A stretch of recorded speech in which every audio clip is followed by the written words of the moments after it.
So I put on the But glasses, this time. touching the deer's nose and now, say, keep your finger on the Just deer's nose yeah. and take the glasses off. So I took the glasses off and I was touching the deer's forehead. Yeah. So they were checking my depth perception. Yeah. Yeah. Yeah, that's crazy. All right, let's get started. Let's get started again. All right. Who read last? It was me next. You're next. And you have Luke 16. Luke. Okay, good. Just making sure. All right, the next reason to work is that it is the primary means of God's provision for us. God goes so far as to say that a man who won't work is worse than an infidel. That's in 1 Timothy 5:8. So, he says if you don't provide for your home and you don't work, you've denied the faith and you're worse than an infidel. And so that's a very serious thing. But God, in his infinite wisdom, chose to provide for us by our labor. And so we'll see a better picture of that in just a minute. But then the last reason to work, the third reason to work, is that it's the means by which God proves our worthiness as a steward of his possession. Now remember where we started. We're stewards of what God provides. Everything that God is God's, and we're just stewards of it. And work is one of the means by which God proves whether we're worthy stewards or not. In some ways, and I don't mean this to come across wrong, theologically wrong or anything, but so this is more like just a cursory or broad analogy. But in some ways, once we get saved, the rest of our life is just one big test for eternity. Okay, it's like I'm going to be rewarded, but God's going to determine what reward I deserve by my labor. Now remember, I will never be judged according to my sins. Okay, so but I will be judged according to my works. And how am I as a steward? That's really the question, right? Did I have the right motive in my stewardship, or was I focused on self? Was I thinking about him and bringing him glory, or was I thinking about bringing myself glory? This sense of God proving us as worthy in our stewardship is part of that idea. So Luke 16, verse 10 and 11. Luke 16, 10 and 11. He that is faithful in that which is least is faithful also in much, and he that is unjust in the least is unjust also in much. Therefore you have not been faithful in the unrighteous mammon, who will commit to your trust the true riches. There you go. Who's going to give you more if you're not faithful with what God's given you? You won't be blessed by God with great things if you're not faithful in little things. And that's true in every area of stewardship. Too often we want to bypass the small things, and yet those many times are the most important things. Imagine how David would have fared if he skipped the lion and the bear and went straight to Goliath.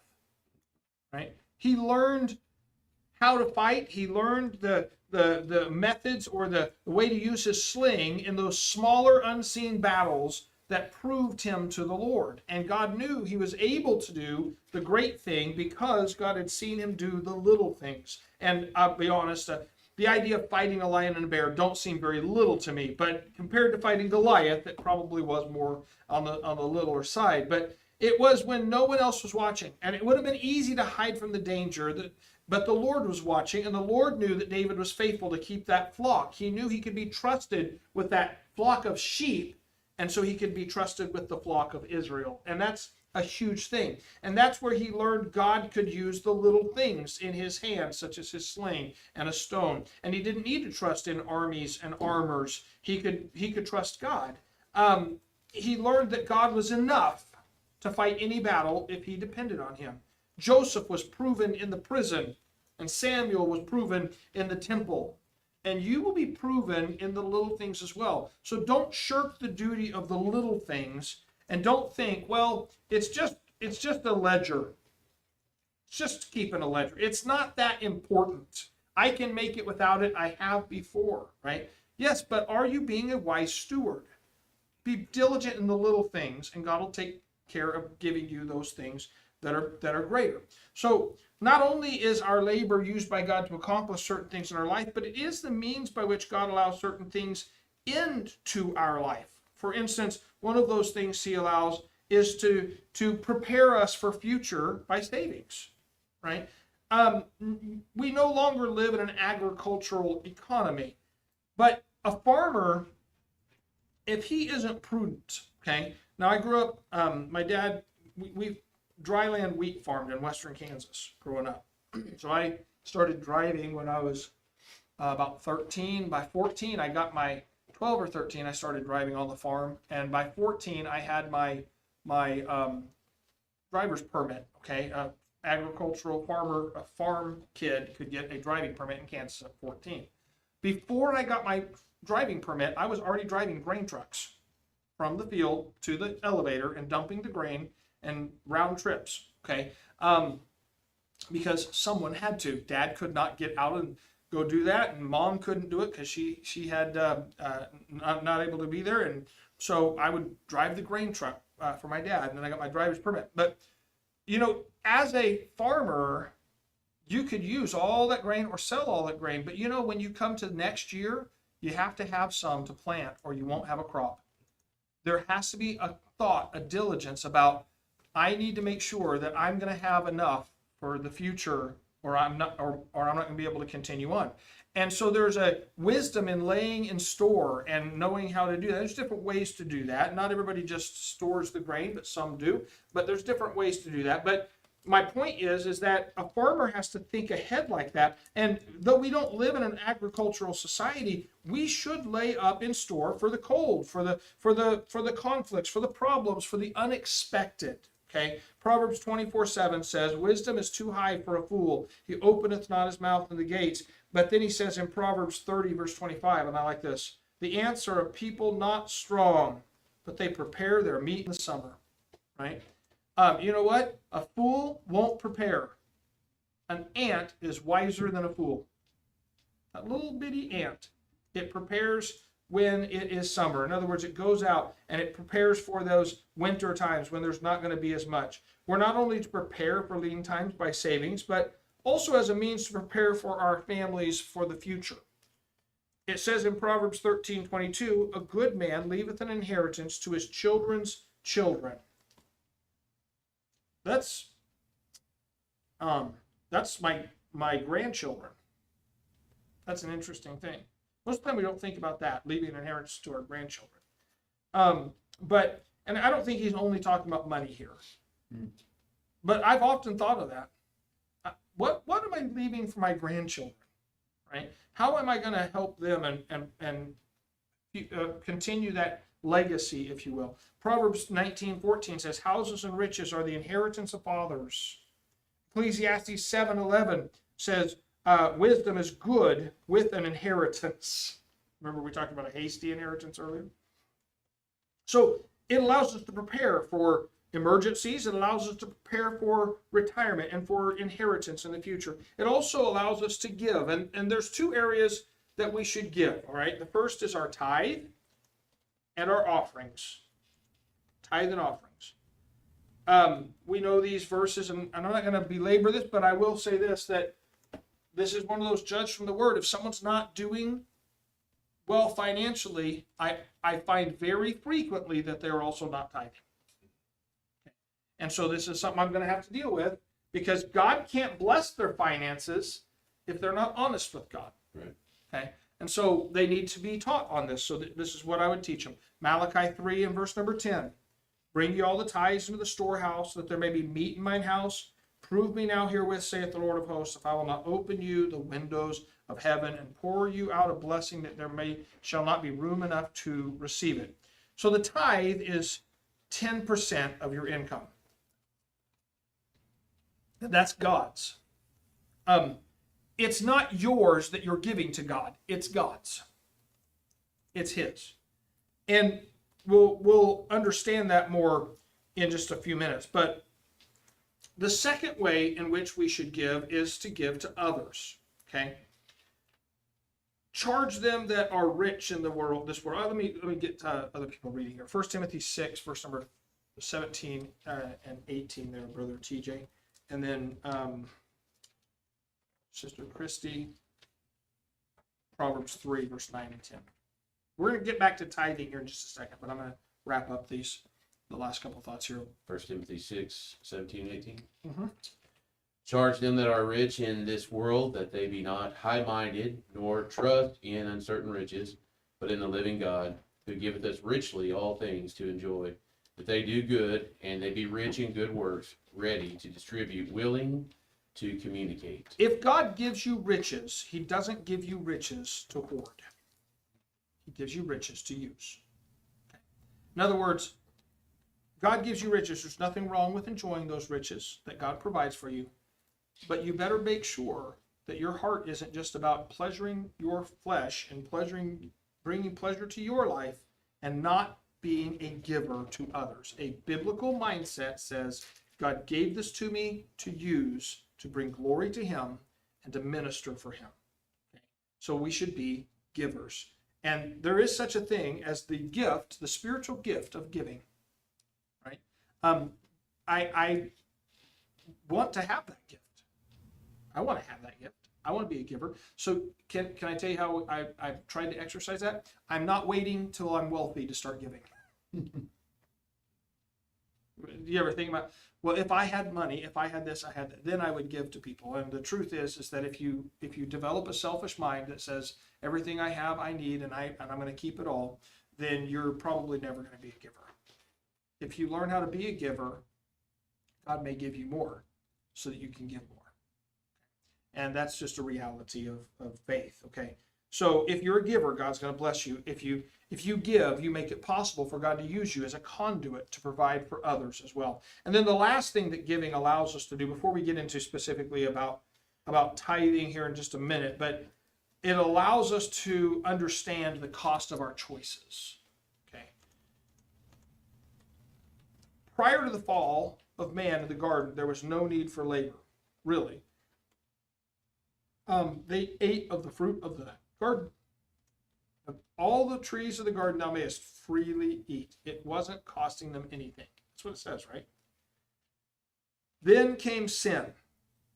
And in Genesis chapter number 3, the fall and the curse. And we read that earlier. We read that verse. From the sweat of thy brow shalt thou labor all the days of your life. Our labor, our sweat, is a constant reminder of the choice of sin in the garden by Adam and Eve. And so how can you know if someone is a greater sin or a lesser sinner? It's by how much they sweat. I'm a big sinner then. Yeah, I'm messing. That's not true. All right. Anyway. But children need to learn to work for what they receive, so they learn that things come at a cost to somebody. You know, when my kids were little, yours probably the same, they were always wanting to go somewhere and do something and eat out and this and this and this, right? And I would say, we don't have money to do that. And they would say, why? Because they had no idea where money came from, what it was, right? They couldn't understand that. They didn't understand the cost of things. They thought everything was free. Dad paid for it, right? And so learning cost is important, and labor teaches us that. And our daily labor can never atone for our sins, of course, but it does, however, give us a reminder that there was a cost for our sin. And that's exactly what labor is intended to do, according to Genesis chapter 3. In the sweat of your face, you will labor. And why? Because it's cost. It's a penalty or a curse because of sin. And that sweat, the next time you're out and it's a hot day and you're working and you're sweating, just think, this is Adam's fault. It's not Adam's fault. It's your sin. You understand what I'm saying? Yes, I know Adam sinned and the sin entered the world. But your wages or your sin, you're reaping the consequence of sin in your own life. Okay?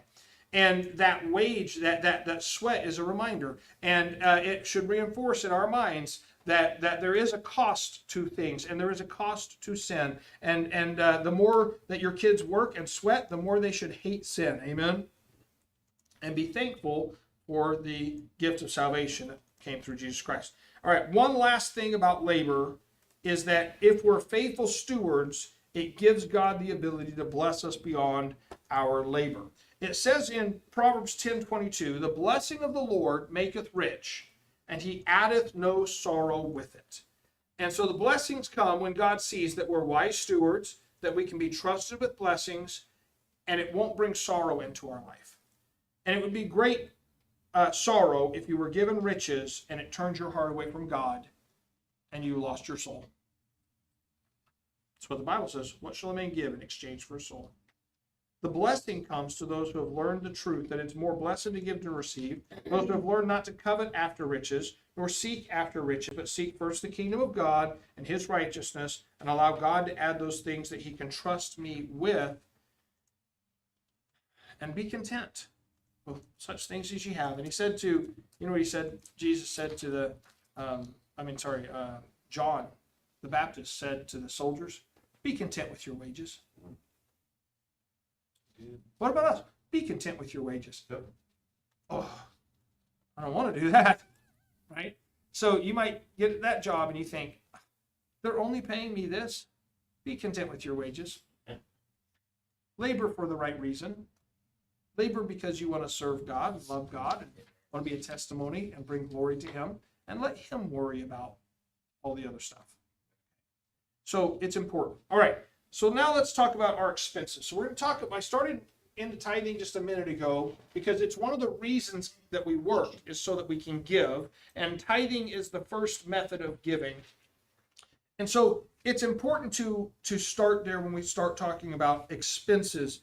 How does God want us to order our labor and our expenses? And so a lot of times we mess this side of the equation up, not only by failing to order it, but also by failing to order it biblically. And so it should always be that this expense side of the balance sheet begins with giving back to God what is his. Until I do that, there is nothing that is mine to use. Okay, it's all his, I understand that. But he says, give me that 10%, and then you use the 90%. And I've learned this, God can do more with 90% than you can with 100%. And I don't know if you're familiar with the story of J.C. Penney, but J.C. Penney, when he was a stock boy, before he became a millionaire, okay, when he was a stock boy, he learned about tithing. And this is a true story. He learned about tithing, and he said, if God can live on 10%, I should be able to. And J.C. Penney, as a stock boy, began to give 90% to God and live on 10%. True story.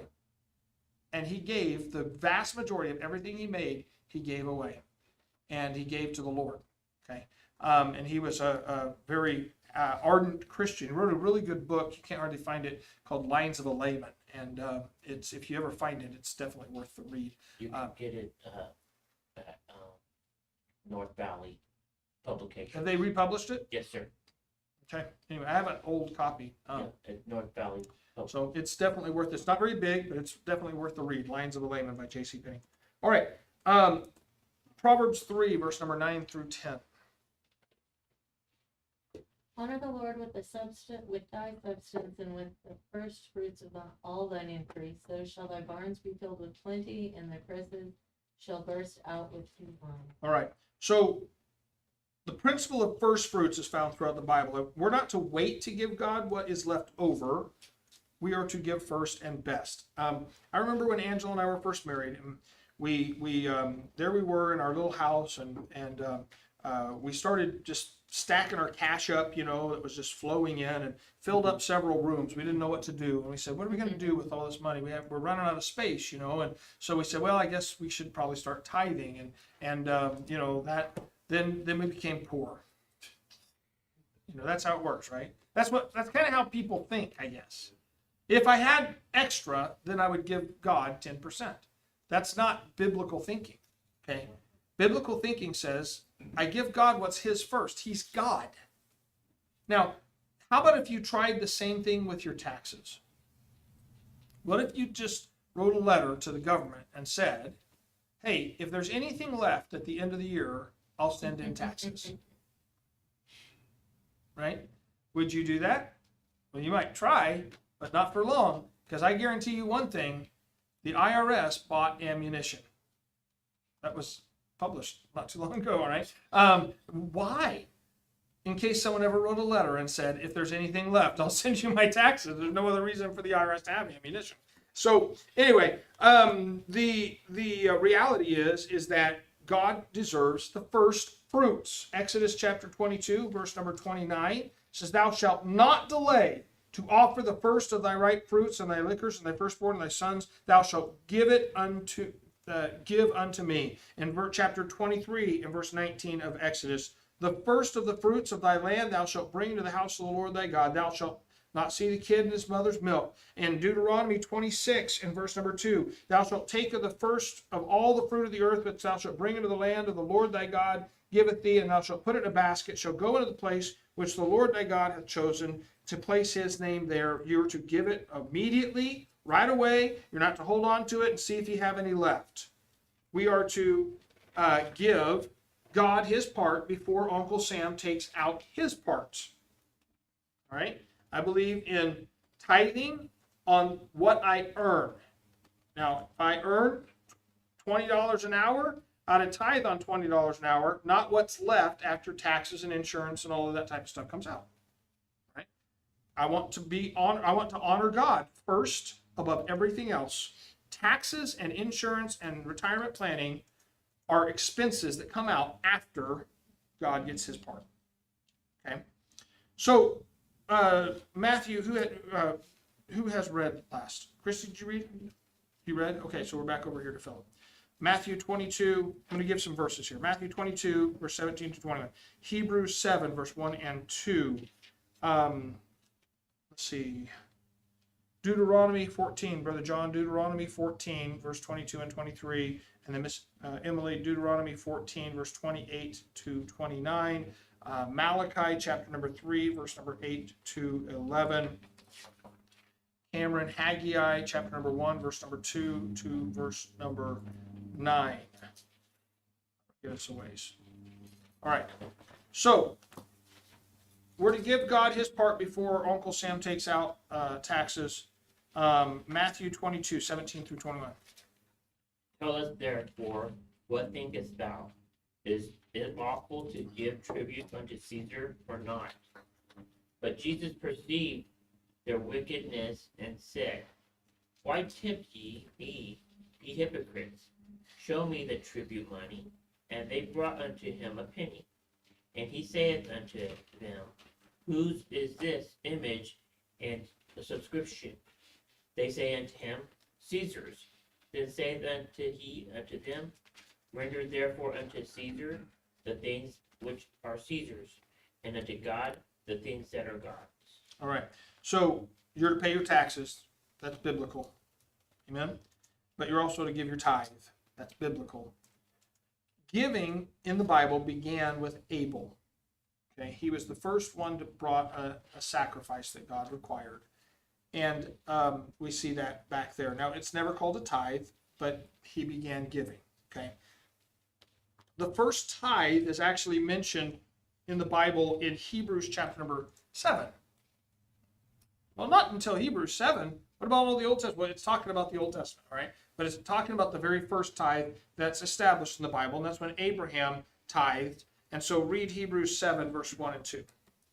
For this Melchizedek, king of Salem, priest of the Most High God, who met Abraham returning from the slaughter of the kings, and blessed him, to whom also Abraham gave a tenth part of all, first being by interpretation king of righteousness, and after that also king of Salem, which is king of peace. All right.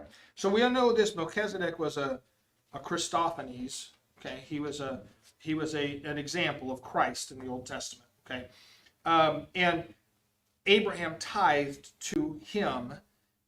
And I'm going to catch this important statement because there's a lot of people that want to argue about tithing. They say, well, that's just under the law. Well, Abraham was before the law. Abraham started tithing. Abraham was the one to whom the promise of faith was given. And it's that promise that we, as believers in the New Testament, are grafted into. Catch that, okay? Abraham, the promise of faith was given to Abraham. And Abraham walked by faith and lived by faith. And Abraham, before the law, Abraham tithed. And we are grafted into the promise. That's pretty simple, isn't it? Okay? So tithing was before the law. But tithing was then also commanded under the law. All right? Leviticus chapter number 27 and verse number 30 tells us that all the tithe of the land, whether of the seed of the land or of the fruit of the tree, is the Lord's and is holy unto the Lord. Now, what many people don't realize is this, that under the law, tithing wasn't 10%. It was 30%. 30% tithe.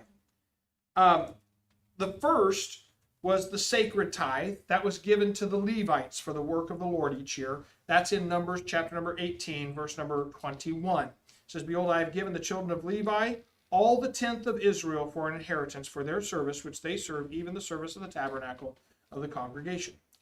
Right? The second tithe was a feast tithe, and it was to be given when they went up to worship the Lord. Okay, so when they went to Jerusalem, they were to take a tithe then. That's in Deuteronomy 14, verse 22 and 23. So who has that verse? Emily or John? Thou shalt truly tithe all the increase of thy seed, that the field bringeth forth year by year. And thou shalt eat before the Lord thy God in the place which he shall choose to place his name there. The tithe of thy corn, of thy wine, and of thine oil, and the firstlings of thy herds, and of thy flocks, that thou mayest learn to fear the Lord thy God always. Okay, so the first tithe wasn't part of this feast. The first tithe was they gave to the Levites for the work of the tabernacle and for the needs there. This tithe, they were to take a tenth, and they were to take it and they were to use it for the feast that was at, remember there were 7 feasts, right? So this was that tithe that was given to during those feasts. The third tithe was for the poor, and that was to be given every 3 years. And that's found in Deuteronomy 14, verse 28 to 29. At the end of 3 years thou shalt bring forth all the tithe of thine increase the same year, and shall lay it up within the gates. And the Levite, because he hath no part nor inheritance with thee, and the stranger and the fatherless, the widow, which are within the gates, shall come, and shall eat and be satisfied, that the Lord thy God may bless thee in all the work of thine hand, which thou doest. All right, so you get the idea. Year number 1, 20% tithe. Year number 2, 20% tithe. Year number 3, 30% tithe. Year number 4, 20% tithe. 20% tithe, 30% tithe. Right? That's quite substantial, isn't it? I mean, they never gave, in a year, never gave less than 20%. And every third year, they gave 30%. Okay? And so then complain about that 10% God asks for, right? 10%. How dare God? Well, it's all his. Okay? It's amazing to me that people complain about that. And they appeal, often they do appeal to the Old Testament law. But the law was much more severe. God's will for man to tithe was also confirmed by the prophets, by the way. Not only did the prophets confirm God's will for tithing, but they warned that there's consequences for not tithing. All right, Malachi 3, verse 8 through 11. Will a man rob God? Yet ye have robbed me. But ye say, wherein have we robbed thee? In tithes and offerings. Ye are cursed with a curse, for ye have robbed me, even this whole nation. Bring ye all the tithes into the storehouse, that there may be meat in mine house. Prove me now herewith, saith the Lord of hosts, if I will not open you the windows of heaven and pour you out a blessing, that there shall not be room enough to receive it. And I will rebuke the devourer for your sakes, and he shall not destroy the fruits of your ground. Neither shall your vine cast her fruit before the time in the field, saith the Lord of hosts. Okay. Also, Haggai 1, verse 2 through 9. Thus speaketh the Lord of hosts, saying, this people say, the time is not come, the time that the Lord's house should be built. Then came the word of the Lord by Haggai the prophet, saying, it is time for you, O ye, to dwell in, is it time for you, O ye, to dwell in your sealed houses, and this house lie waste? Now therefore, thus saith the Lord of hosts, consider your ways. Ye have sown much, and bring in little. Ye eat, but ye have not enough. Ye drink, but ye are not filled with drink. Ye clothe ye, but there is none warm. And he that earneth wages to put into a bag with holes. Thus saith the Lord of hosts, consider your ways. Go up to the mountain and bring wood and build the house, and I will take pleasure in it, and I will be glorified, saith the Lord. Ye looked for much, and lo, it came to little.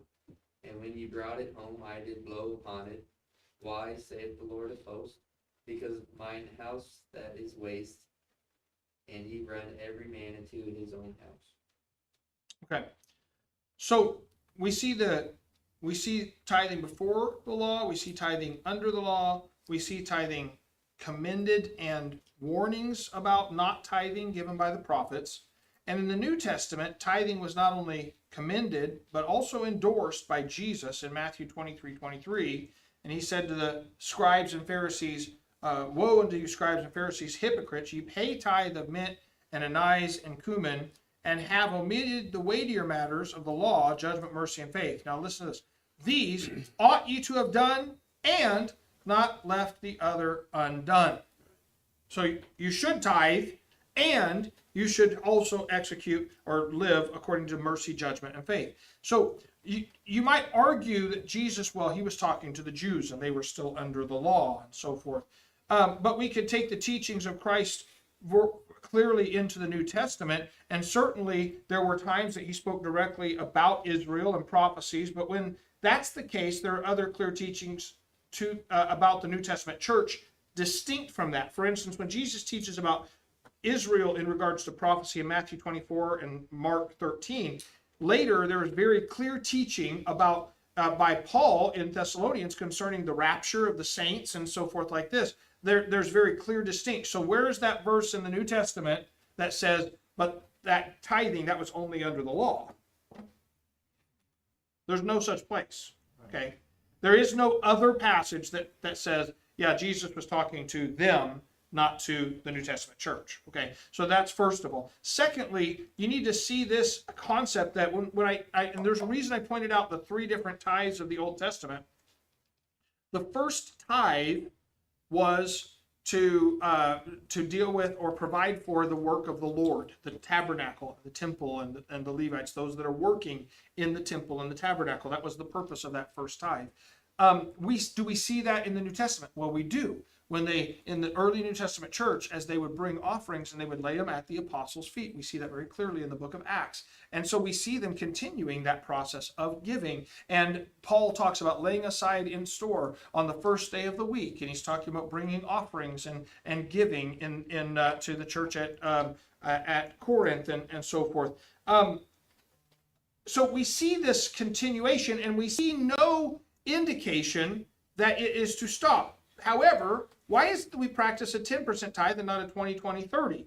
Well, because the second tithe related to the feasts. We don't practice the feasts anymore, do we? That was a distinctly national tithe, all right? And the third tithe was also a cultural practice of their day, and there was that third year tithe that was done, and we don't see that continued in the New Testament, but we do see, now here's what we do see though, we see from that point forward that people were to give as they purposed in their own heart, and no longer do we see it commanded as a tenth.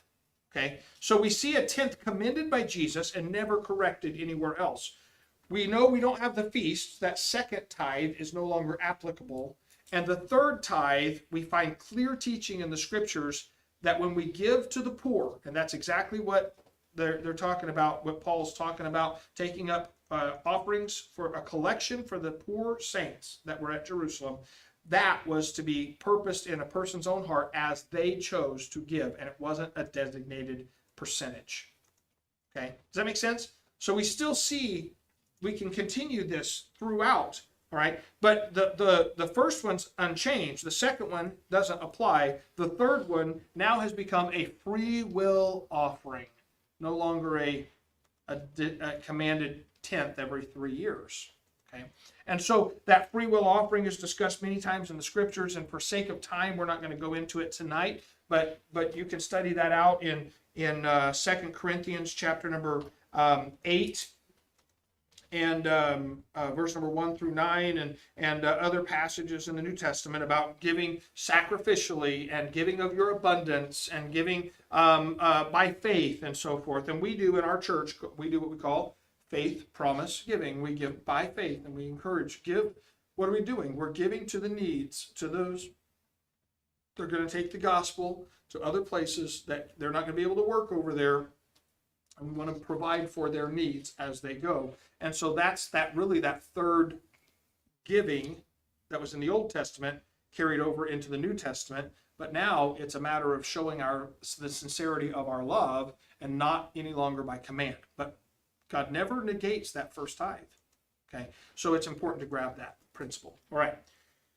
Now, this is the first thing that goes on our expense side, and it's very important to understand that. So we'll teach that, giving. If you don't get giving down, then you're not going to order your finances properly. Okay? And by the way, you know something interesting? I listened over the last 4 years as I prepared for this. I have listened to many different speakers, lectures. I've taken classes. I've read books. I've done all kinds of things just trying to learn about finances. And in virtually every course that I have taken, okay, not just books that I've read, but in most every course that I've taken, one of the things that they say is, and secularly, they say you need to learn to be a giver. They're telling businessmen that don't know God, this has nothing to do with God, you're going to order your money better if you learn to give properly. Isn't that strange? And Christians complain about tithing. Take a secular business course or a financial course and find out that they say, if you don't give, you're not going to understand money properly. That's pretty amazing, really, when you think about it. Okay, so it's number one in there, be a giver. Okay, when you go further, there's 3 other things that you need to understand or consider or know about when you talk about your expenses. All right, so these 3 things are consumables,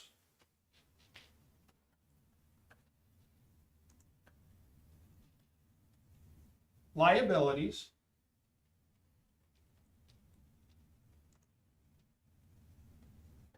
and assets. All right? And when we talk about our expenses, we need to understand the difference between these 3 things so that we can order our expenses in a proper way. Okay? So let's define these. Consumables are, we've already talked about a little bit, they're exactly what it sounds like. They're things you consume, things that are necessary. Okay, I'm not talking about unnecessary things that are necessary, but things that that you use and then they're gone, or you use and they wear out, and you know, such as food. That's a consumable. You buy it, you eat it, right? And you ought to be careful not to try it. You ought to try not to waste it. A lot of people waste a lot of food, by the way. Also, clothing, fuel for your car. That's a consumable. Rent, if you're renting a place, utilities, you're consuming those utilities. There's nothing wrong with consumables in a sense like this. They're part of your expenses, but you need to know that. You need to understand what they are, okay? Because consumables are like an equivalent, okay? It's like taking a stack of your paycheck, cash, and then burning it. It's not coming back in any fashion, okay? So you really want to, as much as possible, limit this. This should, to the best of your ability, be a smaller portion of your budget, of your expenses, than anything else, because it is just completely throwing money out the window. It doesn't mean it's not needful. I'm not saying that, but you need to view it that way, okay? So that you can be diligent about your money. You need to view it as, this is money that is gone forever and it'll never benefit our family again.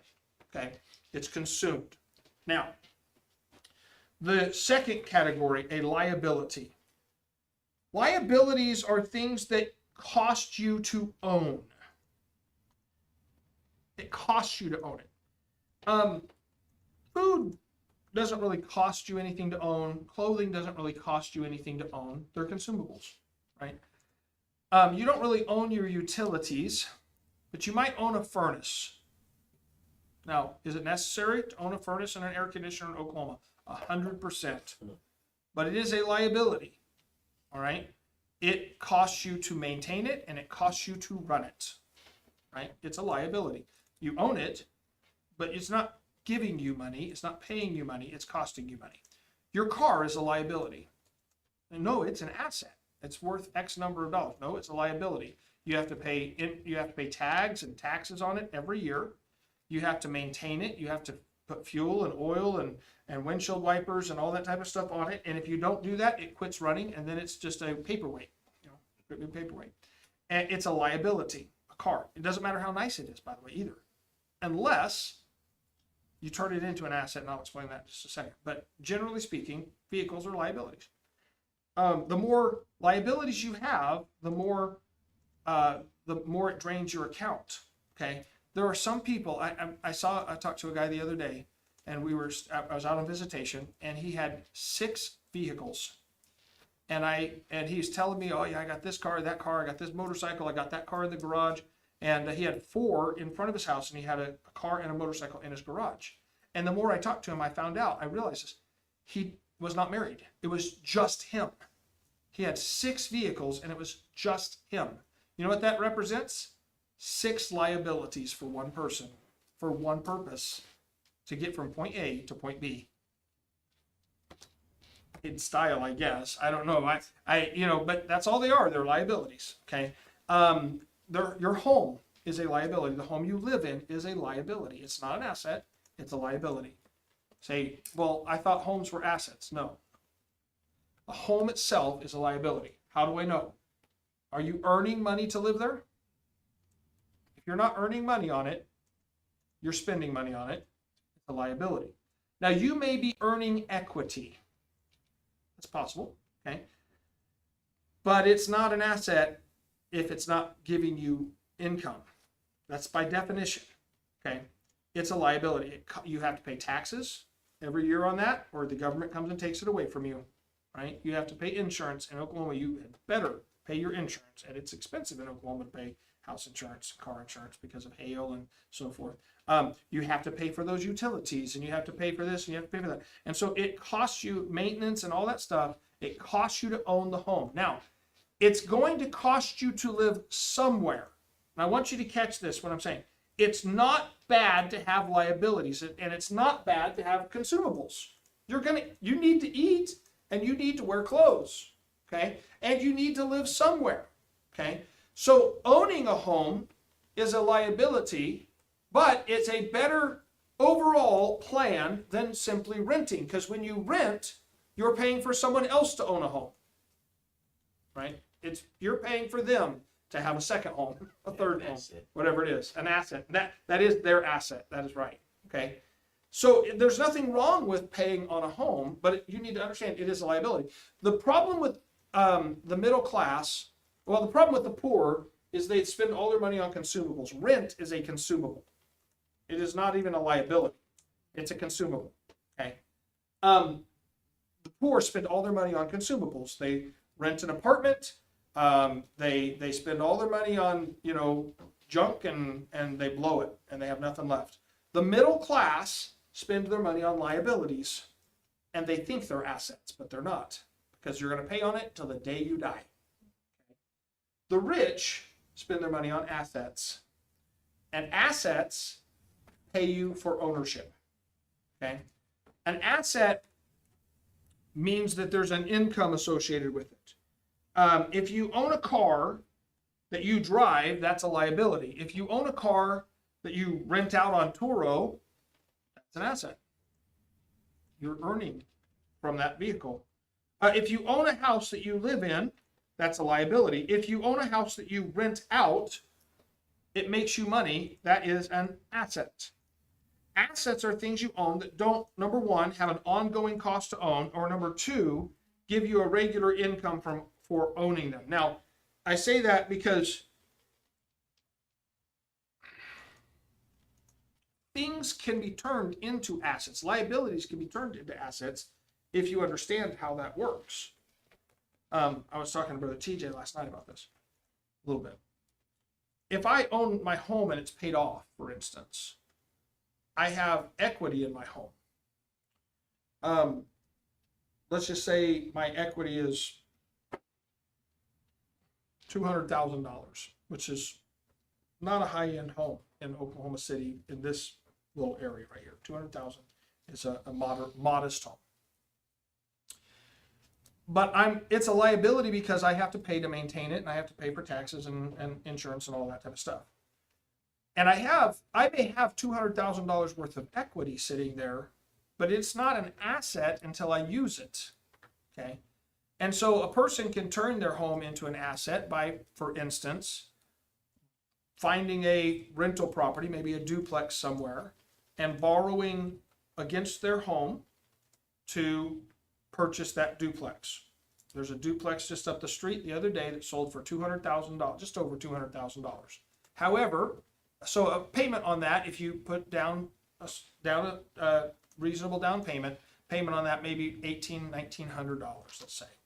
Okay, let's go with $1,900. But rent on the duplex is $1,300 per side. So that duplex would produce $2,600 a month. By the time you pay insurance on it and so forth, you might only end up with $400 a month in profit. Okay, you're making a payment, and you're paying insurance and so forth on that, and you receive $400 a month in profit. Now, if my home is, the equity in my home is used to produce that, then I've turned the equity in my home into an asset, because now my home is generating $400 a month in profit. And that may not seem like a lot, but $400 a month in profit is $4,800 a year. It's probably more than I'm paying in property taxes. Okay? It may pay for my property taxes and my insurance, or it would have last year anyway. Right? Insurance went up this year here in Oklahoma by quite a bit. But that changes things. Do you understand what I'm saying? There's nothing wrong with having your home paid off. You ought to work toward that, right? But if you leave the money just sitting there, your home is still just a liability. It's not an asset yet. But if you use that equity to generate, and I'm not saying that that's what you ought to do. I'm not saying everyone should, use their equity to do this or that. I'm saying there are other ways to do that also. There are other ways to make your home producing an asset, producing an income. It might be that you say, you know what, I'm going to start me a small business, and I'm going to operate it out of my garage, and I'm going to be able to deduct the square foot of my garage off of my taxes, and I'm going to use my home to operate this business. My home is now helping to generate income, and therefore it is using it as an asset. And there's all kinds of things that can be done. Then you can claim depreciation on business areas and things like that. And so there's ways to do that. My point is that you need to understand the difference, because if you don't understand the difference, you'll think you have assets when you have liabilities, and you'll think everything's good when actually you're not functioning properly in financial realm like that. You need consumables, you need liabilities, but you need to know the difference between those things, and an asset so that you can also buy true assets. And when you consider your expenses, you need to learn to tell the difference between those so you can determine the best use of your money. Okay? So every expense that you have is going to fit into these categories.